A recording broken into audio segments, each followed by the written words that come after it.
There are moments when someone's words stay inside you much longer than they should, as if they carried a weight you never intended to hold. A single comment, a careless insult, or a look of disapproval can echo in your mind for hours or days, shaping your mood, your thoughts, and even the way you see yourself. But most of the pain you felt in your life never came from the words themselves. It came from the meaning you gave them long after they were spoken. Today I want to show you another way to live, a way to stop letting every opinion enter your heart, a way to protect your peace, and a way to stand in your truth without reacting to every voice around you. If someone's comment has ever stayed with you far longer than it deserved, stay with me. This might be the moment you finally learn to let it go. Why criticism hurts, the real origin of pain. There are moments when someone says a few simple words, and those words settle inside you as if they were heavy stones. You carry them around without noticing how much space they take, how deeply they sink, or how silently they begin to shape the way you feel about yourself. And the most surprising part is that this reaction happens even when you know the comment isn't true, even when the person who said it barely understands your life. Something inside you still tightens, as if your mind had touched something fragile. This is because criticism does not wound you only in the present. The roots of that pain go back to a time when being accepted by others wasn't just comforting. It was necessary. Thousands of years ago, losing the support of your group meant facing the world alone, without protection, without resources, without safety. Rejection was a threat to survival, and your nervous system evolved to avoid it at all costs. Even now, in a completely different world, your brain reacts to a judgment as if your place in the tribe were at risk. Your body interprets a negative comment as danger. Your heart rate rises, your stomach tightens, your thoughts speed up as if preparing you for something serious. But all of this happens not because the words themselves are powerful, but because your mind still carries an ancient memory of what rejection once meant. The ego then steps in and magnifies the impact. The ego is deeply invested in the image you have built, your strengths, your identity, your sense of worth. And when someone questions any of that, the ego treats it as a threat that must be defended. A criticism becomes more than a sentence. It becomes a possibility that your self-image could crack. It becomes a sign, however small, that you might not be enough. And this is where the real suffering begins, not in the moment you hear the words, but in the moments that follow. When you're alone and your mind starts replaying the comment, analyzing it, magnifying it, and turning it into a personal truth. You begin to imagine meanings the speaker never intended. You wonder why they said it, whether others think the same, and whether this comment reveals something about you that you hadn't seen before. As these thoughts expand, the original remark becomes smaller and smaller compared to the story your mind builds around it. A single sentence can become a whole narrative. A moment can become a wound. And without realizing it, you begin to suffer not from the criticism itself, but from the meaning you created around it long after the moment had passed. Two people can hear the exact same words, yet experience two completely different realities. One person carries them like a burden. The other lets them dissolve instantly. The difference is not in the words spoken. The difference is in the inner world that receives them. The level of fear, the level of self-doubt, the level of personal meaning added to something that might have been careless, impulsive, or unimportant. Understanding this changes everything, because once you see that the pain comes from interpretation rather than from the comment itself, you begin to understand that you have far more power than you ever realized. If the suffering comes from within, then the relief can also come from within. You are not at the mercy of every opinion that passes by. You are not required to carry every word spoken by others. Criticism will never disappear from the world. People will continue to judge, project, misunderstand, or speak from their own pain. But that does not mean that their words must enter you. The emotional impact of a comment is shaped not by the speaker, but by the space you allow that comment to occupy inside yourself. When you understand that an external remark cannot touch your inner worth unless you give it permission, something inside you shifts. You begin to reclaim your power. You begin to choose what defines you and what doesn't. You begin to separate who you are from what someone else sees for a brief moment in time. And slowly, you develop a kind of quiet clarity. A clarity that allows you to hear words without absorbing them, to notice judgments without letting them shape your identity, to move through the world with a mind that remains steady, even when others are unsteady around you. This clarity is the foundation of an unshakable mind, a mind that is no longer moved by every voice that speaks, but guided only by the voice that comes from within. The secret of the unaccepted gift. One of the most liberating truths you can discover is that not every word directed at you belongs to you. People speak from their moods, their wounds, their fears, their insecurities, their bad days, their misunderstandings. And without realizing it, you often take what comes from them and let it shape your inner world as if it were meant for you. The metaphor of the unaccepted gift explains this with a simplicity that is almost disarming. If someone offers you a gift and you refuse to take it, the gift remains with the one who offered it. The same is true for insults, critiques, and judgments. They are mental and emotional gifts that only become yours when you accept them, when you let them in, when you hold on to them and give them meaning. Most people don't realize they have a choice. They hear hurtful words, they feel the sting, and they allow those words to enter as if there were no other possibility. They replay them, examine them, interpret them, and build entire narratives around them. And very quickly, a sentence spoken in a single moment becomes a burden carried for years. This happens because your mind is always trying to make sense of what others say. It wants to protect you, to avoid danger, to understand whether something in the criticism might contain a truth you should worry about. But in doing so, the mind often amplifies things that were never meant to matter. A careless comment becomes a verdict. A single opinion becomes an identity. A moment of someone else's anger becomes a story about your worth. There is a simple way to break this pattern. Learn to pause between what is said and what you decide to accept. When someone insults you, you can watch the words arrive, you can feel the initial impact. But then, instead of taking those words inside, you can ask yourself, do I want this? Does this belong to me?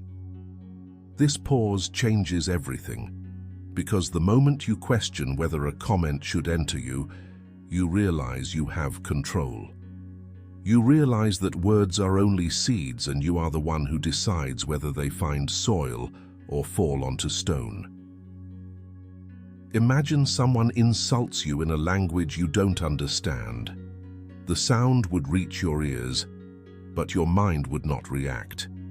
There would be no story created, no wound opened, no identity threatened.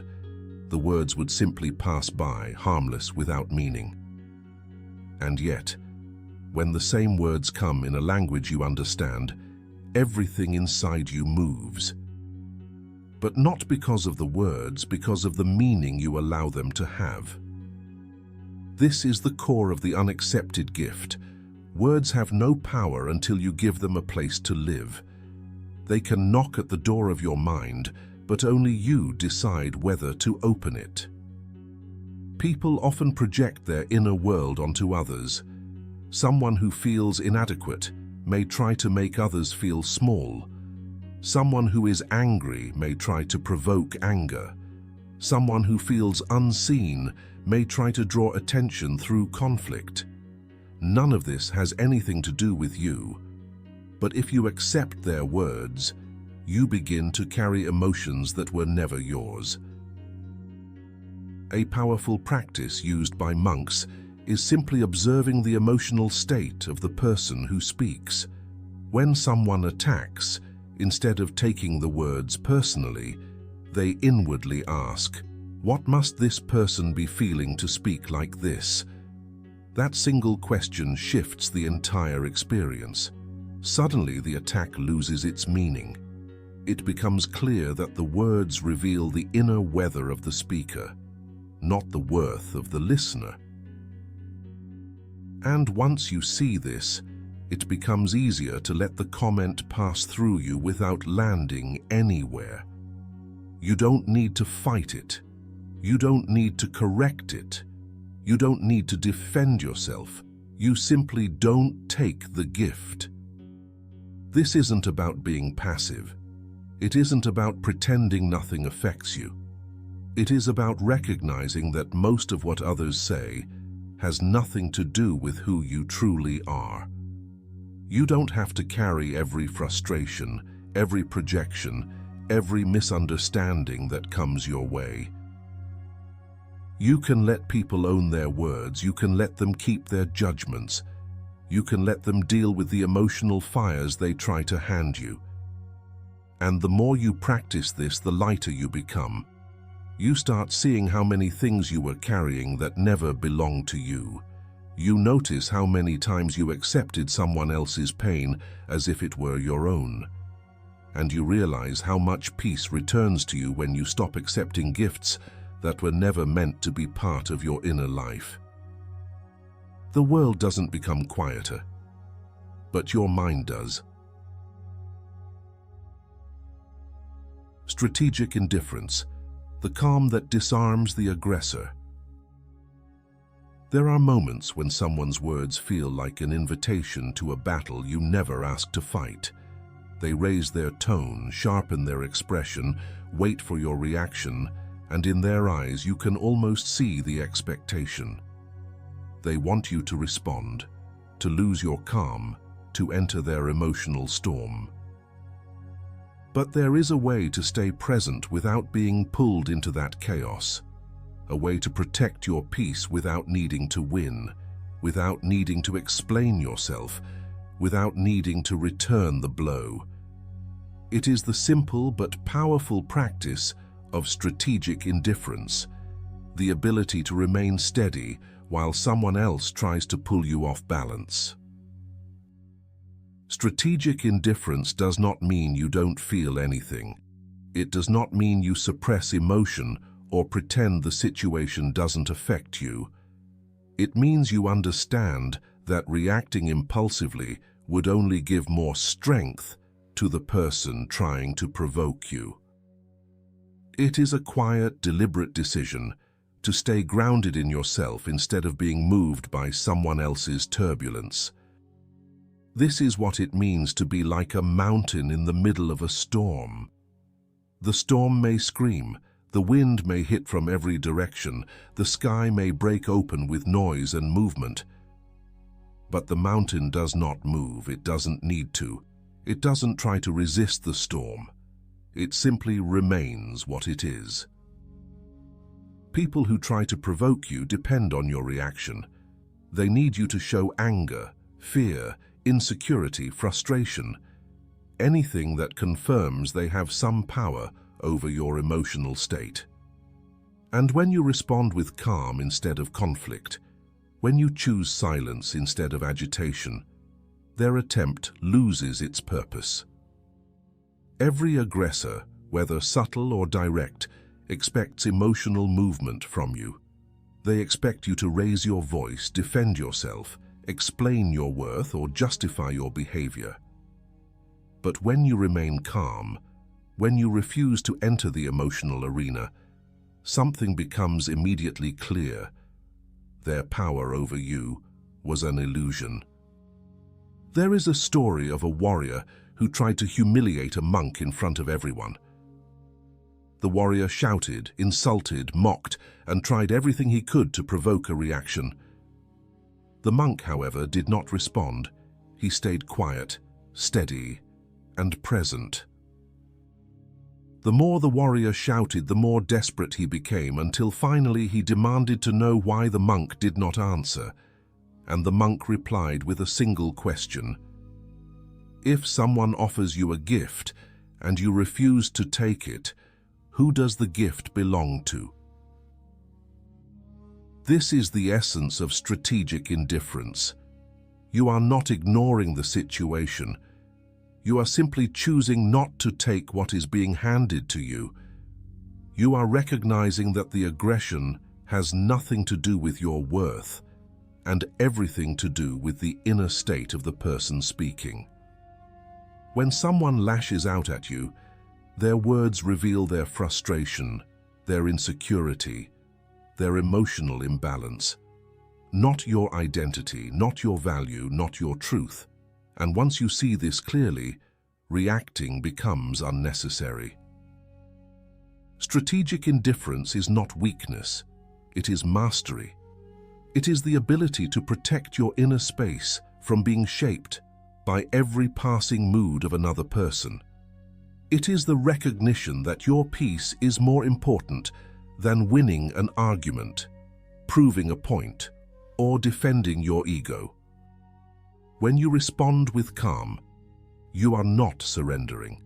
You are choosing where your energy goes. You are choosing clarity over chaos. You are choosing peace over pride. And in that choice, something extraordinary happens. The aggressor loses interest. They cannot continue a conflict that you are no longer fueling. The more you practice this, the more natural it becomes. You begin to see how often people try to pull you into their storms and how much freedom there is in refusing to enter. You begin to trust your ability to stay centered even when others are not. And slowly, you become the kind of person whose calm becomes stronger than anyone's attempt to disturb it. This is strategic indifference, not apathy, not coldness, but the quiet strength of someone who knows they no longer need to react to everything around them. Protecting your energy, distance, neutrality, and the mirror. There are people whose presence feels like a quiet storm. They enter a room carrying tension, frustration, or negativity, and without meaning to, you find yourself absorbing it.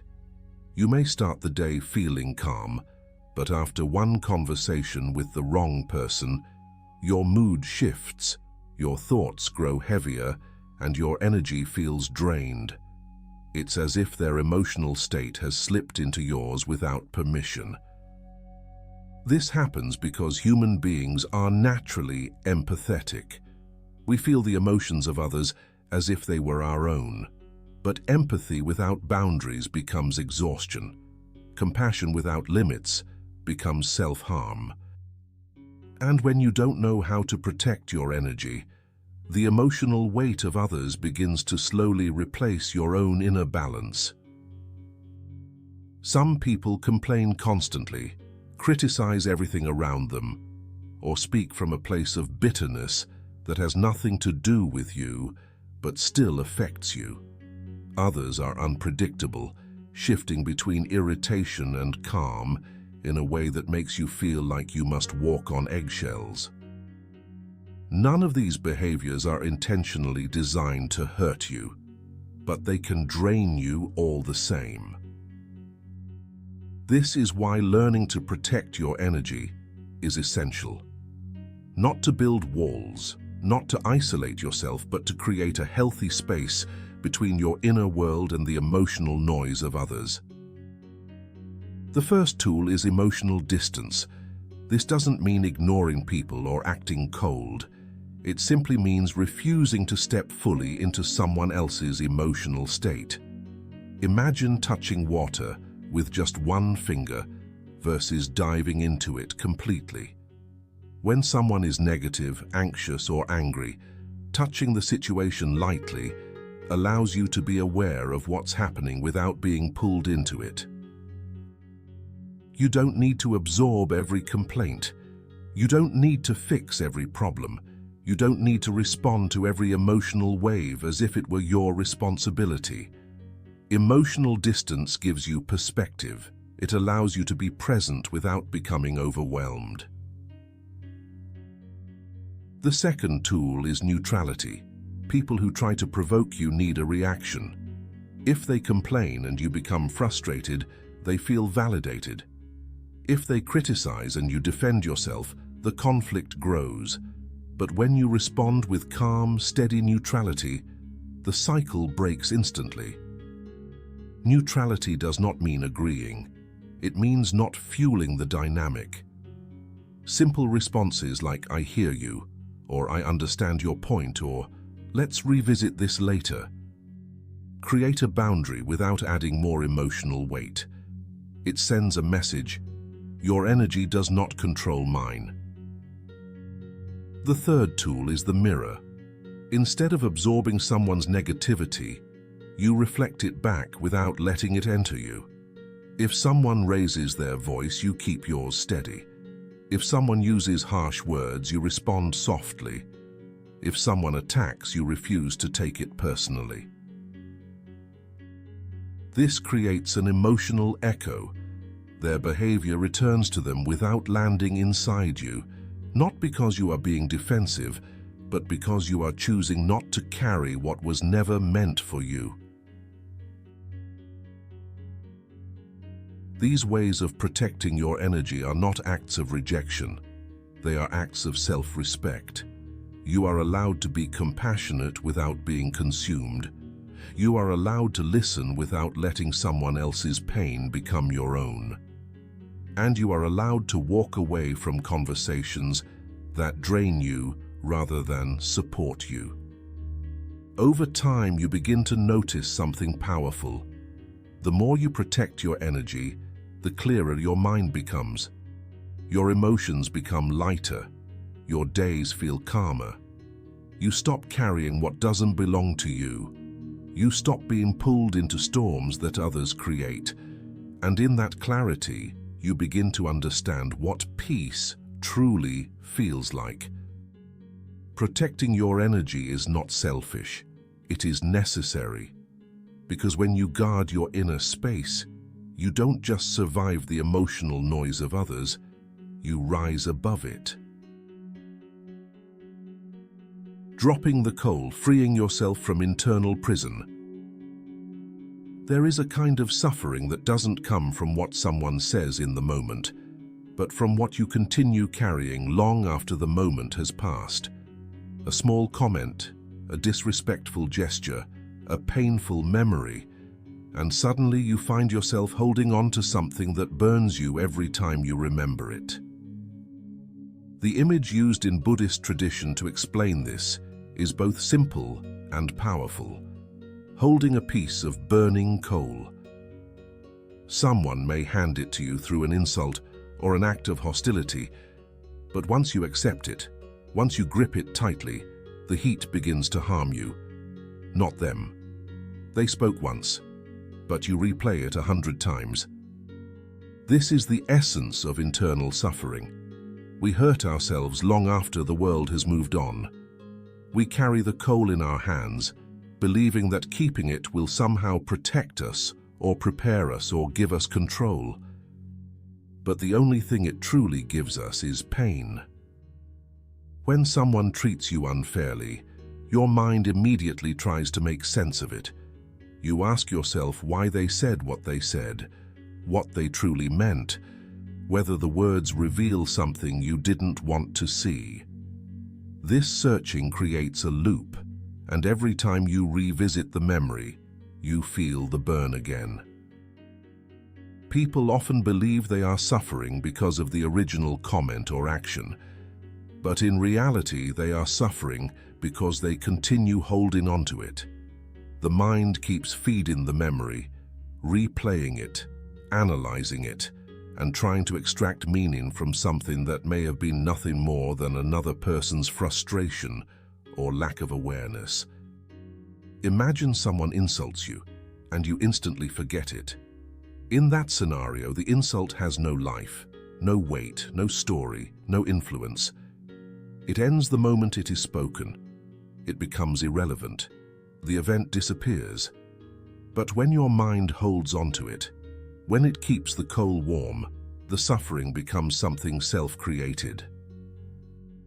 The truth is that most of the emotional pain you carry was kept alive by you, not by the person who caused it. They moved on minutes later. But you continued holding the coal, believing you needed it to stay vigilant or strong. This doesn't mean the hurt wasn't real. It doesn't mean you deserved the comment or the behavior. It simply means that the continued suffering is not coming from the outside anymore. It is being maintained from within. So how do you drop the coal? The first step is recognition. You must see clearly what you are holding. You must recognize when your pain is coming from memory rather than from the present. Awareness breaks the illusion that the coal is part of you. The second step is permission. Many people hold on to resentment because they believe letting go means forgiving too easily or forgetting the lesson. But dropping the coal doesn't mean approving what happened.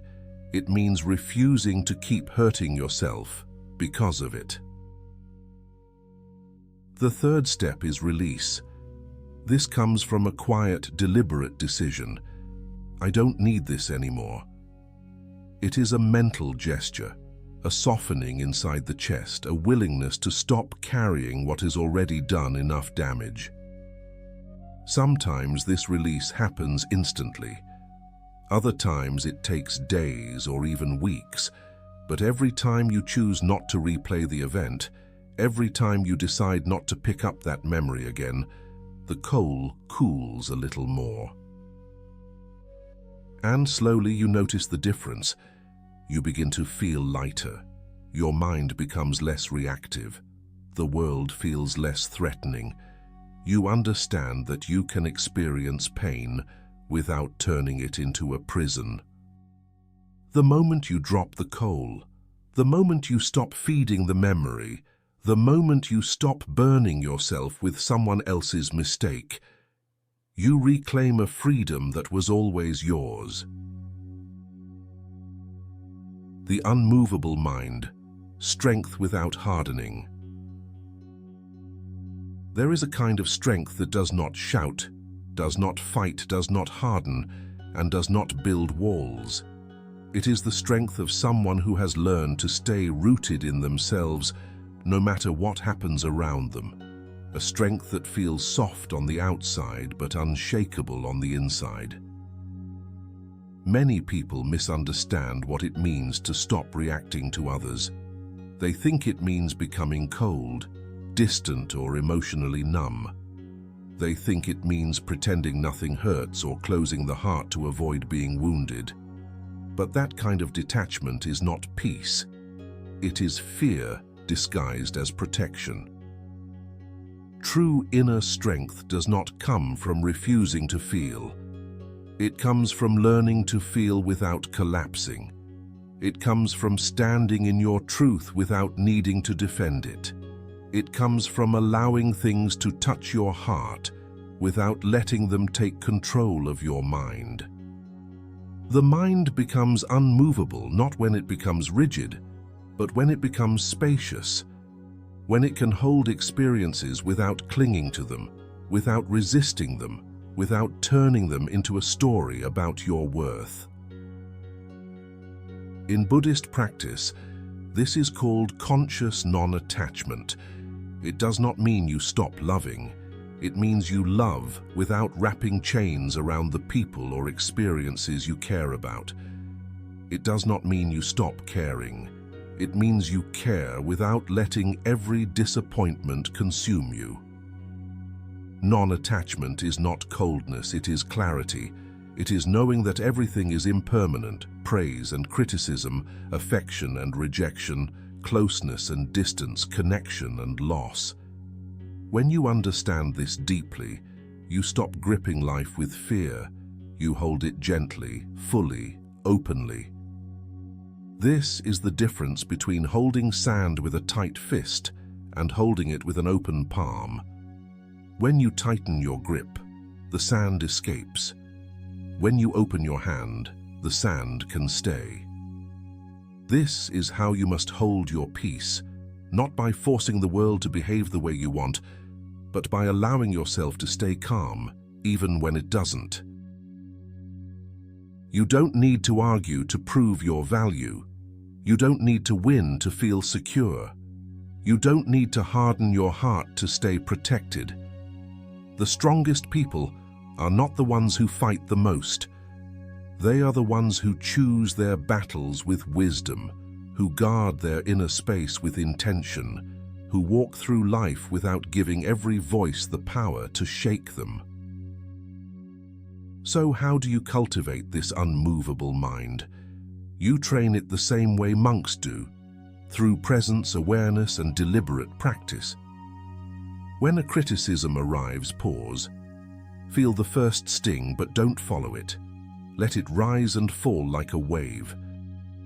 When someone tries to provoke you, anchor yourself in the breath. Let their storm pass while you stay steady. When negativity appears, see it as a test of your center, not an attack on your worth. When you lose your calm, return to it gently. No guilt, no judgment, just awareness. Over time, something inside you changes. The things that once triggered you start losing their power. Words that once hurt you no longer enter. People who once shook you no longer define you. You begin to feel a quiet strength growing from within, a strength that does not depend on the outside world at all. And this is the heart of the entire journey. True peace does not come from controlling what others say or do. It comes from mastering what happens inside you. When you understand that, you stop chasing the impossible and start cultivating the essential. A mind that remains clear, soft, spacious, and unshaken. A mind that does not collapse when criticized. A heart that does not harden when hurt. A spirit that does not break when misunderstood. This is real strength, the kind that lets you move through the world with gentleness and still remain unmovable. And when you reach that place, when nothing external can steal your inner calm, you realize something profound. You were never meant to carry every word, every judgment, every conflict, every projection. You were meant to live free. There comes a moment in your inner work when you finally realize that peace was never something the world could give or take from you. It was something that lived quietly inside you, waiting for the day you stopped handing it away to every opinion, every look, every passing mood around you. You've spent years reacting, explaining, defending, absorbing what never belonged to you. You tried to carry the weight of other people's emotions as if they were your own, believing that their judgments had the power to define your worth. But now you know something different. You know that you can choose what enters your mind. You can choose what stays. You can choose what shapes your inner world. And the moment you make that choice, even once, something subtle shifts inside you. You stop living as a reflection of others and begin living as the truth of who you are. Not as they see you, but as you finally see yourself. That is the beginning of real freedom, the kind of freedom no one can give you and no one can take away. If nothing external can shake your inner sky anymore, then the world has nothing left to take from you. And that is where your true power begins. Thank you for being here and for giving yourself the space to understand, to grow, and to breathe a little deeper. If something in this video resonated with you, share it in the comments. Your experience might be exactly what someone else needs to read today. And if you want to continue building a calmer, stronger, and clearer mind, make sure to subscribe and turn on notifications so you never miss the next step on this journey. Take care of your peace. It's yours and it's sacred.